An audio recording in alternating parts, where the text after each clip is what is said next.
So greetings, friends and followers. This is Nurses Talking, and I am Del Barcy. And today I am very, very pleased to welcome Raven Ransaw. Raven is an ICU nurse. She's a licensed financial professional. So thank you, Raven. Here, Raven, we talk to all kinds of nurses everywhere, wherever they are on the planet. So I'm very, very pleased that you chose to join us today. Thank you for giving me the opportunity. You're very welcome. And so the first thing I usually want to know is, why are people nurses? You're a young person. Why are you a nurse? Why? Every time somebody asks me that question, I don't really have the perfect answer because it was just something that I kind of ended up in. Like, it just I gravitated towards it. I'm the oldest sibling of three. So, the oldest daughter usually plays like second mom, the caretaker, just all of that. So I was already in the midst of, helping take care of my mom because she's got diabetes. So sometimes just trying to balance that, sugar's low, sugar's high, making sure she's eating certain things with that aspect. And with my little brother and sister, just being a caretaker, making sure they're doing their homework, making sure they're doing this, taking them to places. So I just was always in the area of helping others. And, in school, science in high school wasn't my forte. I was like, this makes no sense. But in reality, it was the teachers. The teachers make a huge difference. So once I got to college, started taking my prerequisites and stuff, I was like, okay, I understand this. I get this. It's interesting. Like, the body does so many different things without even thinking about it. Yes, like, indeed. How does that even work? Like, tell me more. So in college, I surprisingly got like straight A's, maybe a B here and there, but it just made sense. It clicked. So I was like, oh, I'm going to be a doctor. And then I looked into how many years, all the debt that I was like, okay, maybe not a doctor. Let's go another step down. Let's see what I can do here. So I got into nursing. There's CRNAs, there's nurse practitioners, so I was really trying to get a very generalized idea of what was out there so that I could kind of finalize and pick what I wanted to go into. It's awesome that you said that, because really that is one of the goals of this channel, to showcase where nurses are, what we can do, and just how vast this profession is, how many opportunities there are. They're endless. Yes.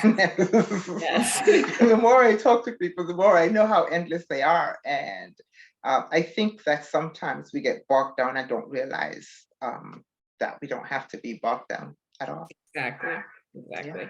Yeah. So you're an ICU nurse. Did you go into the ICU straight after graduation?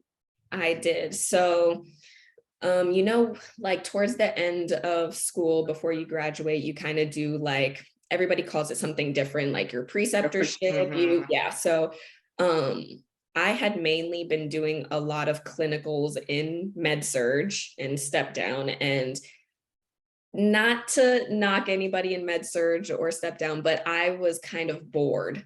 I wanted to stimulate my mind a little more. I wanted to, actively be doing things. I don't know if I wanted to go as far as ER and never know what you're gonna kind of get, but I still ended up doing that within the ICU. Yeah. So I did my preceptorship in the surgical ICU, and that's the same unit that I ended up starting on as a new grad. So kind of being in there while in school really helped me put my foot in the door. And they were like, you're great.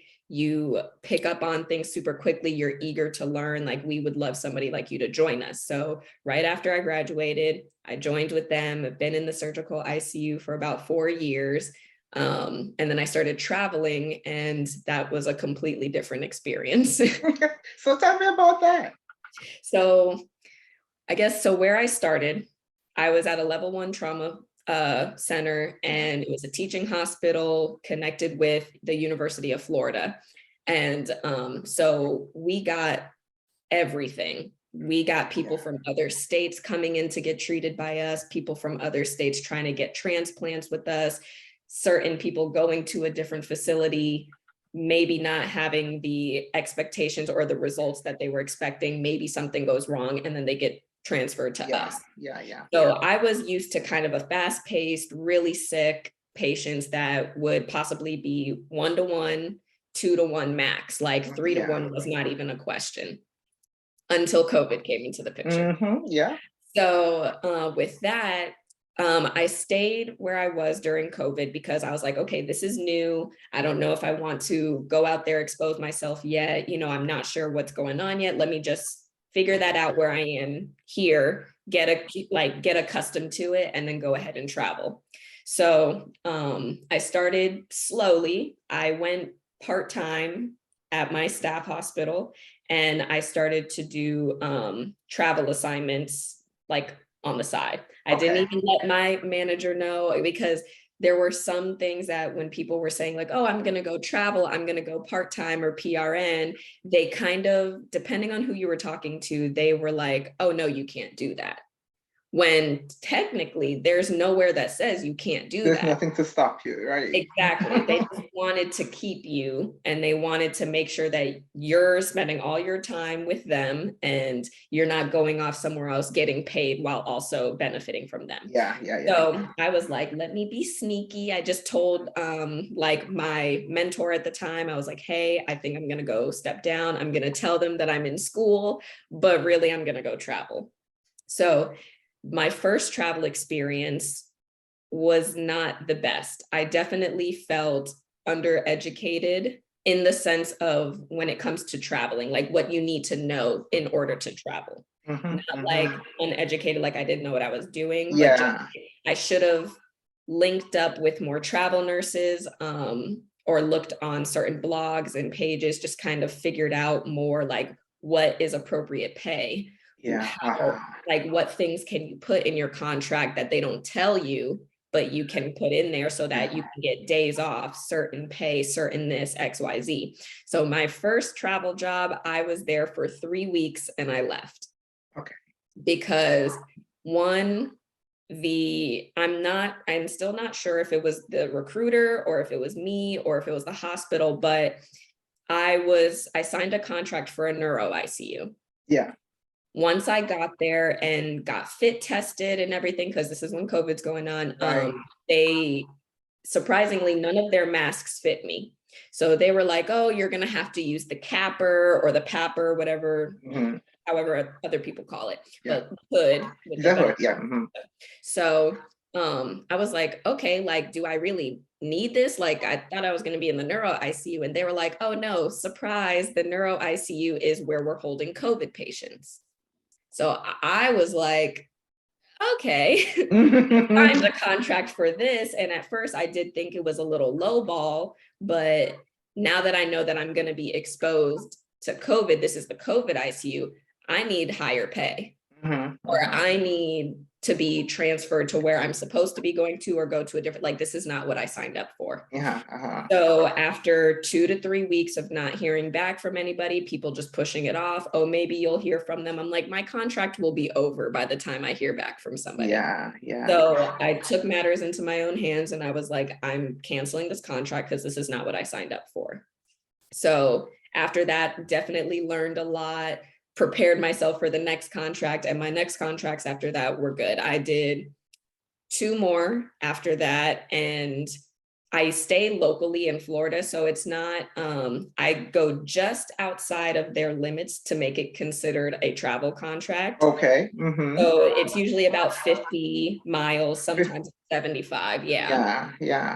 So I just put myself right outside that limit so I would get the travel pay, the stipend, but I have a lot of friends and family in Florida. So I ended up being able to stay with some friends and family, possibly give them some money for like groceries, stuff like that. But I definitely saved a lot on housing. But traveling is something that you definitely need to make sure you have a good foundation get out there, because I feel like working at my staff hospital definitely prepared me for any situation. And, you know, they say that like when you work at like a level 1 or somewhere that has a lot of, gets a lot of like patients, and there's Yeah. just a lot of traffic in general. Everything is different. The Yeah, demographic changes, the whole exactly. bit. Yeah. So my only issue was kind of adjusting to the lack of resources that a place may have. Okay. Mm-hmm. So I may have been equipped mentally for a certain situation to go down. And then I'm like, hey, where is this? And they're like, oh, no, we don't have that. And I'm like, wait a second. I'm like, what do you mean? So how do you guys like handle these situations? And they were like, well, we don't usually see these things.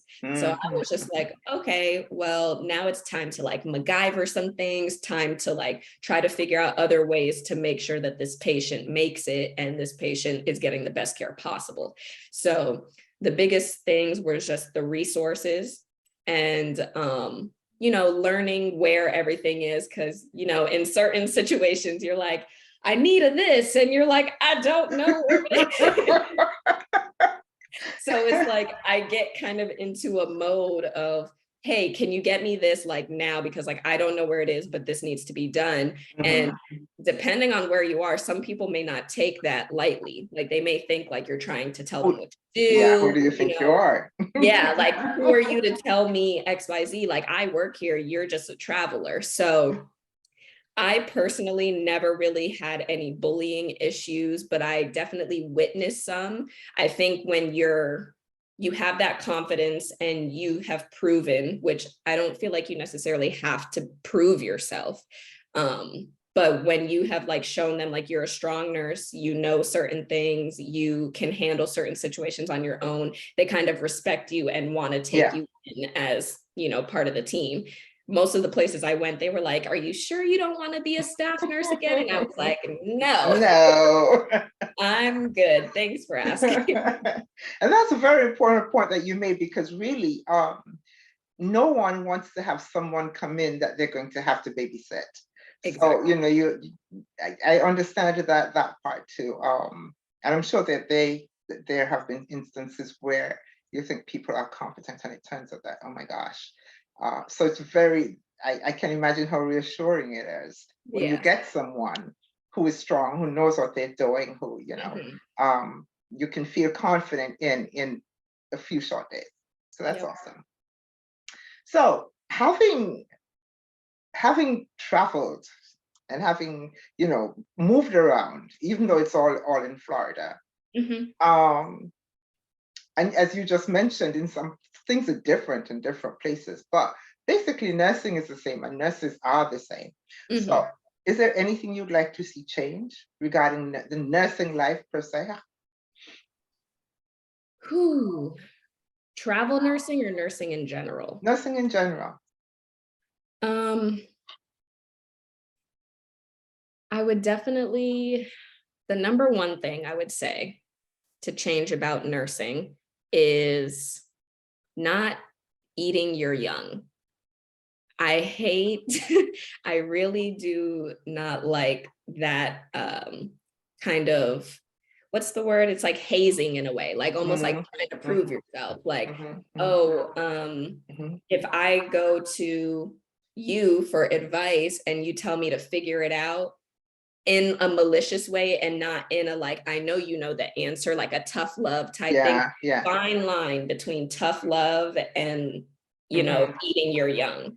Because when I was at my staff hospital and all the new nurses were coming in and they wanted me to start precepting, at first I was like, oh my gosh, I'm only like a year and a half in. Do you guys think I'm like ready for that? And they're like, yeah, no, like go ahead. So I was like, I don't know. But then I thought about the other senior nurses that were there and how they would treat some of the new people. And I was like, you know what? Maybe I should take one for the team and let me be the one to teach them instead of subjecting them to being eaten, being young that gets eaten. So I was like, you know what? I'm the type of person, I have a high tolerance for, if somebody is trying to actively learn, I'm not going to make you feel stupid. I'm not Yeah. going to make you feel like you asked a dumb question. I'm Yeah. not going to make it feel like, okay, you're taking a long time to pick up on something. I'm just going to try to figure out, okay, do I need to teach you better? Or is there a disconnect in the way that I'm teaching? Yeah. Like Yeah. maybe I'm trying to verbally tell you, but you would rather me You're a physically. visual or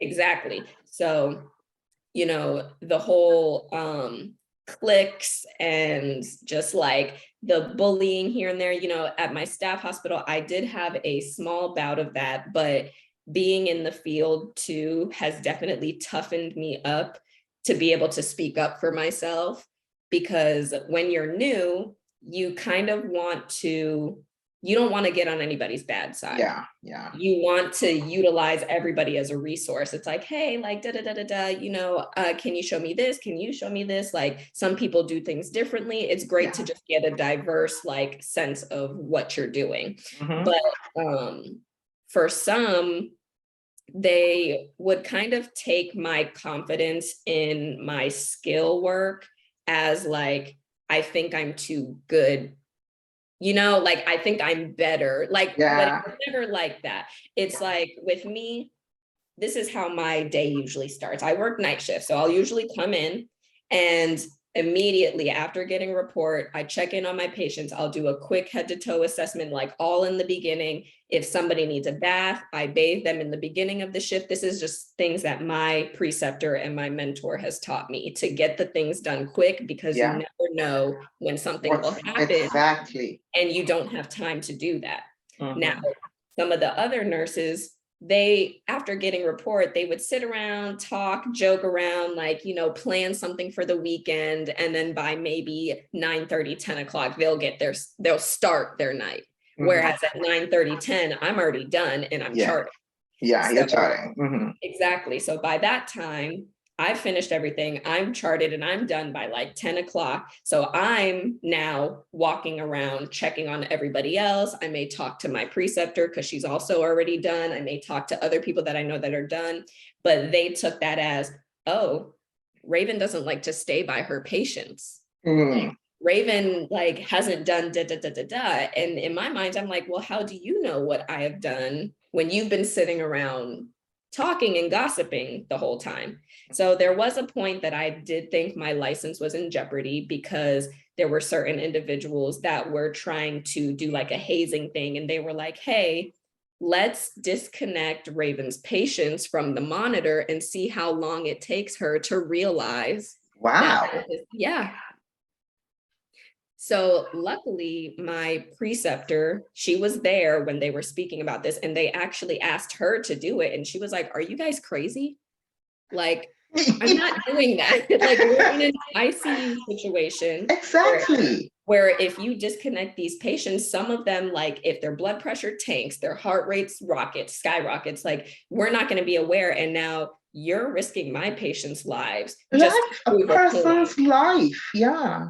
So it really kind of upset me, because I'm just like, you know, I didn't personally hear them say that, but I want to confront them in a way that's like, you know, I know that I'm new and all, but this is not like, how do you approach somebody that already knows what they're doing when you're just now learning, you Yeah. know? Yeah. So I really had to kind of, my preceptor told me, like, just don't worry about it. I'll talk to the manager about it, since they talked to me, or like they said it around me. I'll talk to them, we'll handle it, XYZ.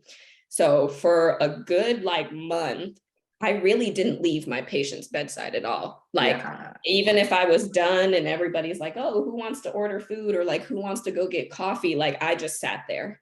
I was like, I'm not leaving, Yeah. because Yeah. at this point, I feel like my license is at jeopardy, or in jeopardy. So there was that situation, and I want that to definitely stop, because how do you expect to retain nurses if you're just pushing them away and being bullies?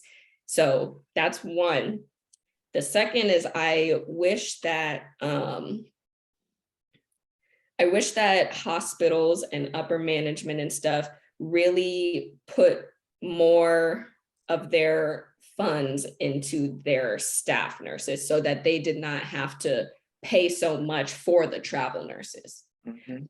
It just, for me, I'm just like, it just seems like common sense. instead of paying this one person $5,000 a week while your staff is getting paid maybe $5,000 maybe a month, maybe, then why not reallocate some of that so that you retain the people that you have, that you've already poured so much information to, instead of wanting to bring people in that don't know how the system works. They are just coming in, you know, they're filling in for strikes or stuff like that, but really just investing in their staff.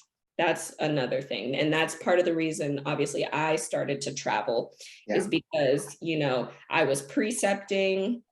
They wanted me to charge, and I was like, thanks for the opportunity, but absolutely not. Because at that time, with COVID and everything, there were older nurses that were possibly catching COVID and not coming back to work because it affected their health.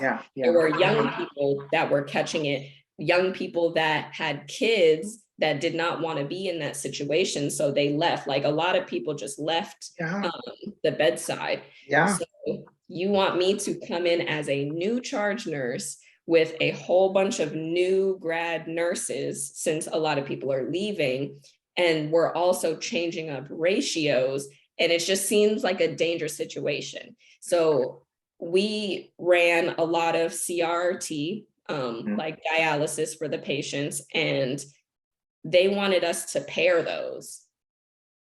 They're usually one-to-one. One-to-one, You know, if the machine goes down, for some people, you really have to work against the clock, because if it tanks and you lose the blood in the machine, you got to give a transfusion. Depending on their blood pressure, you have to start pressors. Like, it can be a lot. So for you to have us two of them, and we have new nurses coming in only 6 months old, pretty much, and you want to throw them on this, that's not safe.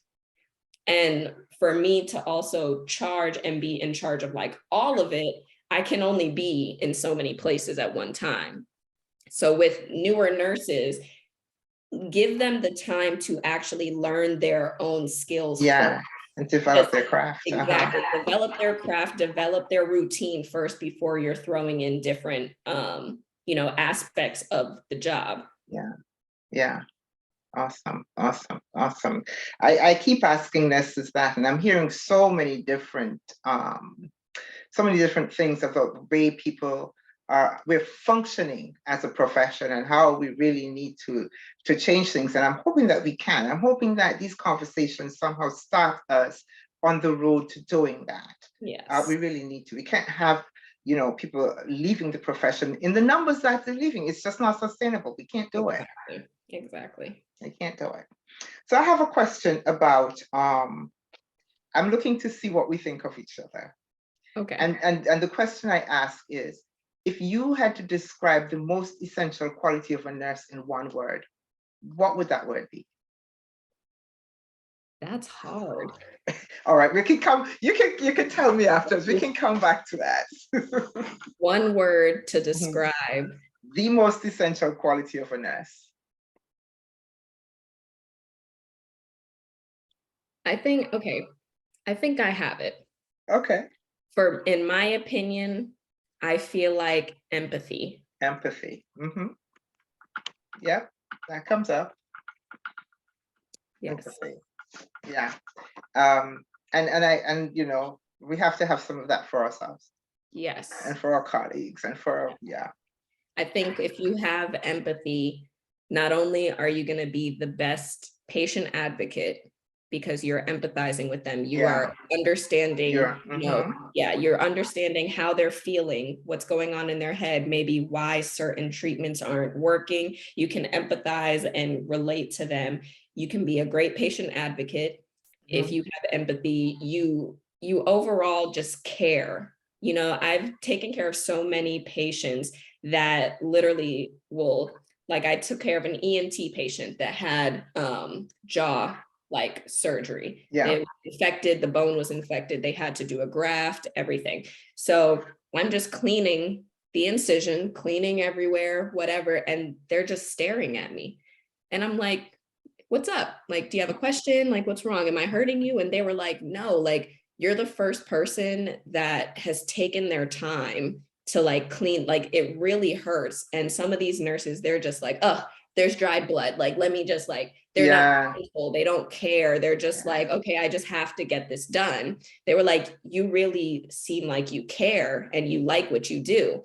And, you know, things like that really touches my heart. I'm like, oh my gosh, like, thank you. Like, Yeah. you know, I care enough to put myself in your shoes and give you the same treatment I would want for myself or for my family member. Yeah. And I feel like that's key. And if you care, you'll be more attentive to certain details. You'll just be on top of it. Yeah. And I feel like the biggest thing that for traveling as well, one thing that I saw, and I think just COVID has kind of like tarnished a lot of our like spirits. Like we just see a lot of people passing away, a lot of young people getting sick and developing new illnesses and chronic issues afterwards, that, you know, they start to not care. Like they're like, oh, well, there goes another one. Like, you know, and it's just like, oh, like this person's not going to make it. Oh, well, like, no, I don't feel like that. I don't know why you guys don't care as much, or they're like, oh no, we might as well not even do this treatment because what good is it going to do? Like, if you don't, like, we signed, or we pretty much took an oath saying that we would take care of people no matter their situation, no matter what, if they're not vaccinated, if they're a felon, a criminal, no matter what, if it doesn't match with your beliefs, like, you can't push that onto other people. You came here to be an empathetic patient advocate, and you're here to make sure that they get out of here. Like, that's our job. Yeah. So that's something that I feel like is definitely essential. So do you think, though, that that attitude that you just described could be, whether they know it or not, a self-protective thing? It definitely is. You know, I know from myself included, you kind of have to disconnect in a way so that you don't like take things home with you, so that it doesn't like just affect your and consume you. And consume you, exactly. So, but it's such a fine line. Like you can be somewhat disconnected in the sense of, okay, like, I'm not gonna let all of this this death or this sickness, this illness, and all of this kind of bring me down. But in a way, I can't even really just, it's such a fine line. It's a really fine line to walk. Yes, like there's a difference between being able to disconnect when you leave versus disconnecting while you're there. While you're there. That's where I think it is. That's true. Yeah. That's true. So we have a few minutes left, and I do want to ask you, so how did you get into, you're now a licensed financial professional. Yes. That's a broad thing. How did you get into, what drew you into the financial side of things anyway? So surprisingly, I was really just like, I'm coming home every day talking to my boyfriend, just saying, you know, like, I need a change. Like this, like, no matter where I go, there's like negative people, there's negative types of energy, and I don't want to subject myself to this. Like, I can see my mindset and my attitude changing. Like, I'm supposed to be a bubbly people person that, you know, I can talk to anybody, I can make anybody kind of smile, even in the worst situations. But then I really started to just like wake up and dread going to work. Like, I would walk through the doors and immediately get a headache.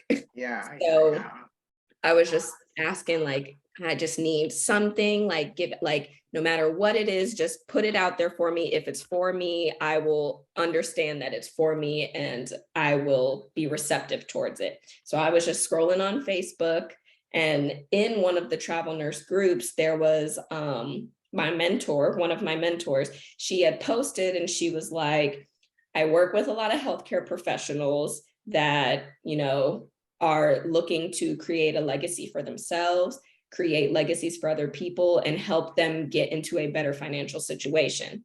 And then I really started to think, and I thought about my financial situation, and I'm like, you know, travel nurses, they do make good money, but what am I doing? What happens to it? Exactly. Like, what am I doing with it? So my first goal, which I have achieved already, I got a house. So just recently, like, July of this year, my boyfriend and I, we got a house, so that was great. But now we were looking into like investing. Like, do we get into real estate? Do we get into this? What should we do? So when that post came up, I was like, you know what? I need some financial literacy education for myself as well. So for me, it was like killing two birds with one stone. Not only am I educating myself so that I know how to utilize my money, where to place it, what things, what vehicles to use, stuff like that. And now I have the pleasure of being able to teach other people that as well. Other nurses, other travel nurses, and you don't even have to be a nurse. It can be your cousin from down the street, or your neighbor, you know, our mailman, or whatever. Like, you know, there's no limit to like who needs to be financially educated. Exactly. So even if you only have $10 to spare a month, you know, there's something you can do with that. You know, and there's not a lot of education out there on certain aspects, and they try to teach you what you think is good for you. But then when you actually look into it, you're like, okay, wait, where's the benefit though? Like, I don't understand why I've been contributing to something for so many years, but now it just like magically disappears. Yeah. So, you know, I'm just super excited to get out there and network with a bunch of people, with nurses, travel nurses, respiratory therapists, just anybody that, you know, anybody with a job that needs to build a financial legacy for themselves and their families. And not for nothing, but the less you earn, the more you need that education. Exactly. Yeah. Exactly. That's very true. Yeah. You know, there was like even certain things like one of my boyfriend's family members, they had tragically passed away. And, you know, the family, they were not aware of certain things that they could do in order to have protected themselves beforehand. So granted, it may have taken something tragic to happen, but now they'll be prepared so that that does not happen again. Exactly. And they can be like, oh, talk to one of their friends. I set this up and now I'm going to be set when this time comes.